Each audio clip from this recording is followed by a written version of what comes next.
ប្រាំដូចមកជារៀងរាល់ថ្ងៃអូ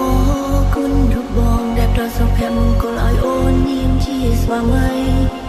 ចង់អោគុណមកក្នុងពេលនេះចង់អោមកក្នុងពេលនេះអូនចង់ថប់មកក្នុងពេលនេះស្រឡាញ់មកខ្លាំងជាងនេះបងជាបងគូគ្រួសារបងពេញតួនាទីជាប្តីដ៏ល្អជាប៉ាដ៏ល្អអូនសំណាងណាជីវិតនេះមិនឲ្យគេដៀគ្រួសារយើងទេមិនមេបងកុំបារម្ភបងខំធ្វើការមានប្រាក់លុយកាអូនចេះទៅដាក់សន្សំស្នេហ៍យើងលូដងមិនគ្រូលំព្រោះកូនយើងក៏កាន់តែធំចង់ឲ្យគ្រួសារយើងខ្លាំងក្រអបសរសៃដូចក្រមុនអារម្មណ៍ជាប្តីបងសុំសន្យាក្បែរអូនគ្រប់ពេលវេលារីឯអូនស្រឡាញ់ដល់សូនមិនឲ្យរបងរងាចង់ឲ្យគ្រួសារយើងកុំការចម្រើនជុំវេទនា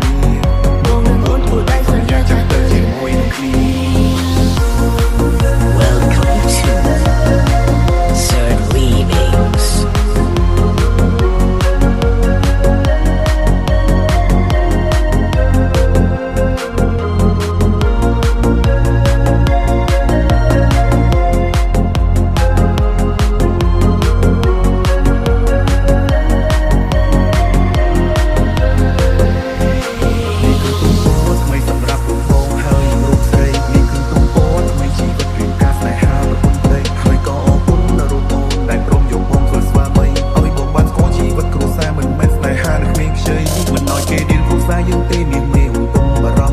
Welcome to Third Remix.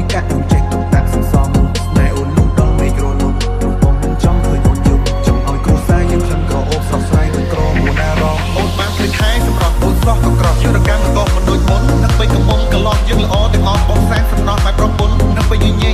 subscribe cho kênh Ghiền Mì Gõ